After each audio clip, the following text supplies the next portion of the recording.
I never thought I'd see my grandfather cry. This was a man who survived war, buried friends, worked steel mills for 40 years, and still woke up every morning at 5 a.m. to water his tomatoes.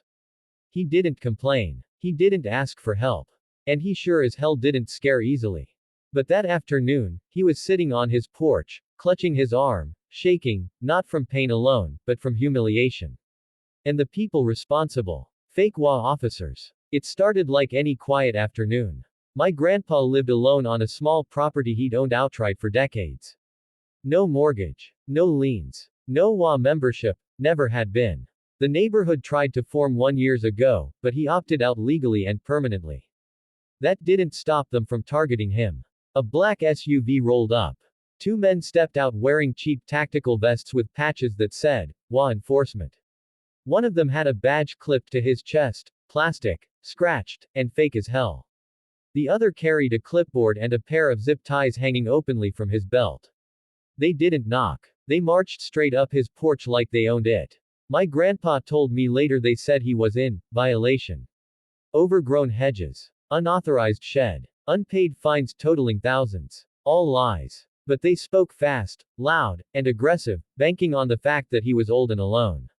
He tried to explain. He showed them his paperwork. He told them he wasn't part of their HOA. That's when one of them grabbed his arm. Neighbors heard shouting. Someone yelled, "Leave him alone." Then there was a crack. My grandfather hit the porch floor screaming. They broke his arm. Clean fracture. And then, this part still makes my blood boil, they told him if he didn't comply, they'd be back with real authority. They fled before police arrived. By the time I got the call, he was already in the hospital. Here's the thing the fake HOA officers didn't know. My family doesn't play when it comes to elders.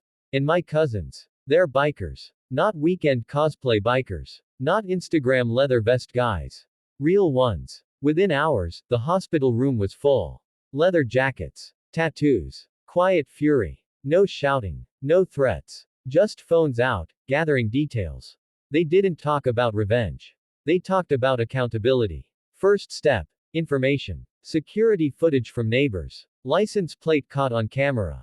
HOA Facebook group screenshots. Fake enforcement notices posted online. Names started surfacing. Small-time bullies pretending to be authority, running an intimidation racket. Second step. Law. One cousin was ex-military police. Another worked private security. They contacted the sheriff, not with emotion, but with evidence. Impersonation. Assault on an elderly man. Fraud. Extortion. The sheriff took it seriously. But that wasn't the end of it. Because while the law moved slowly, the bikers moved smart. They didn't touch anyone. They didn't threaten anyone. They did something far worse. They exposed everything. Every fake HOA document. Every illegal fine. Every resident who had been bullied into paying. They helped neighbors file complaints. They showed up, peacefully, at city council meetings. Rows of leather jackets sitting silently while victims spoke. The fake officers panicked. One tried to flee the state. Another deleted his social media and hid. Didn't matter. Warrants were issued. The arrest footage never went public, but I heard how it went. No drama. No resistance. Just handcuffs and the sound of lies collapsing. Charges stacked up fast. Felony impersonation. Elder abuse. Conspiracy. Fraud. The so-called HOA. Dissolved. Assets frozen. Accounts seized. Every fine refunded. And my grandpa. His arm healed. But more importantly, so did his pride. A few months later, he was back on that porch. Same chair. Same tomatoes. This time with a new camera system, a restraining order framed on the wall, and a smile that said, "You picked the wrong house." Sometimes people think power comes from badges, uniforms, or loud voices. They're wrong. Real power comes from family, truth, and knowing when to stand up, and when to let the system crush those who thought they were untouchable. Those fake HOA officers wanted control. Instead, they got prison time. And every time I see my grandpa wave from his porch, I'm reminded of one thing. You can bully a lot of people in this world. Just pray you never choose the wrong family.